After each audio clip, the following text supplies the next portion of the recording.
By the end of this video, you will have a complete pullback system on 2 charts with exact settings and exact entries, the kind of setup that buys you a better price than chasing a breakout ever will, and a tighter stop while you are at it. Start with the 5-minute chart. Here is your problem. In a real trend, the best entry is not the breakout, it is the pullback that comes right after it. But every pullback looks identical to the start of a reversal while it is happening. Buy the wrong ones and you are catching a falling knife. So you need one tool to find the trend and mark the entry zone, and a second tool to tell you whether the pullback is a rest or a turn. The moving average is the first tool. So put 2 exponential moving averages on the chart, giving the fast one a length of 9 and the slow one a length of 21, and leave the source on the closing price with the offset at 0. The 9 tracks price closely enough to mark where a shallow pullback ends. The 21 defines the trend you are trading with. When the 9 is above the 21 and both are pointing up, you are only looking for longs.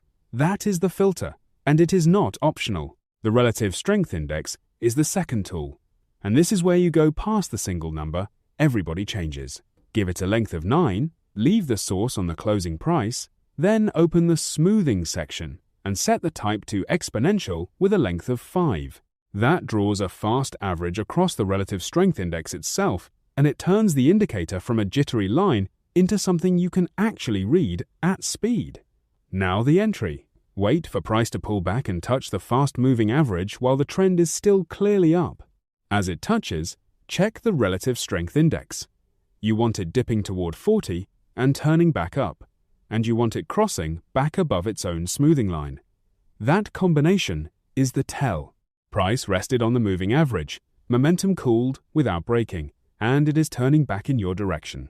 Enter on the candle that closes back above the fast-moving average, stop beneath the low of that pullback, and target the prior swing high. If the relative strength index breaks hard beneath 30 instead of bouncing, that was not a pullback. That was the reversal, and you just stayed out of it. And one detail on why these are exponential moving averages and not simple ones, because it matters here. A simple average weighs a candle from 40 minutes ago exactly as heavily as the one that just closed, which drags the line and makes it touch price late. The exponential version leans on recent candles, so the line sits where price actually is right now. And when your whole setup depends on price touching that line at the right moment, a late line gives you late entries. On this time frame, late is expensive. There is also a way to size the trade that most people skip. If the relative strength index is turning up from 45, that is a shallow, confident pullback, and you can take a full position.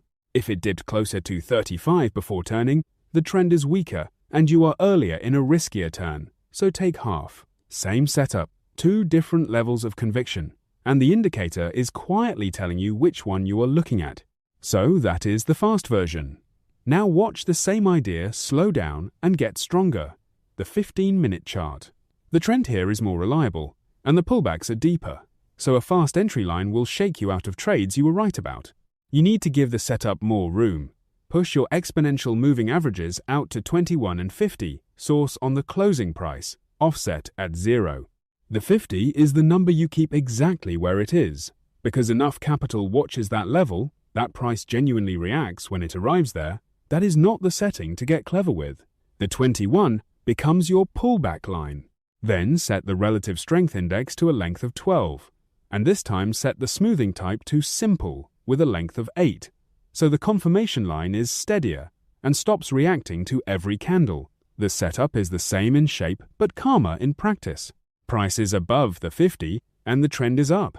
Price pulls back to the 21. The relative strength index dips into the 40 to 45 zone, not oversold beneath 30, just resting, and turns up through its smoothing line.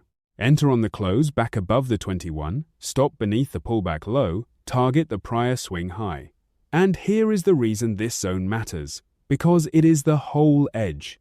In a genuine uptrend, the relative strength index almost never reaches classic oversold. 40 is oversold. For a market that is trending up, if you sit around waiting for 30, you will miss every good pullback and only get filled right before the reversals. The shallow dip is the signal, the deep one is the warning. Managing the trade once you are in matters just as much as the entry. On this time frame, do not sit with a fixed target and hope. When price makes a new swing high, drag your stop up beneath the most recent higher low and let the trend carry you.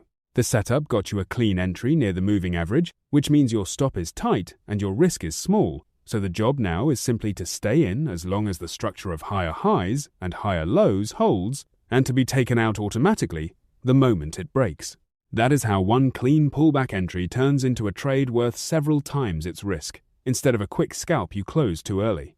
Now, one last thing, and it applies to both charts. The single most common way traders ruin this setup is entering on the touch instead of the turn. Price tapping the moving average is not the signal. Price tapping it, and the relative strength index turning back up through its smoothing line, is the signal. The touch is an invitation. The turn is the confirmation.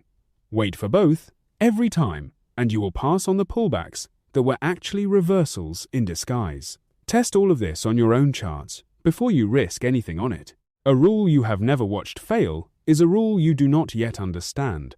The free guide is in the description below. It covers every setting and strategy in this video in full detail. Next, the breakout strategy that pairs the moving average convergence-divergence with volume, and how to tell a real breakout from a trap.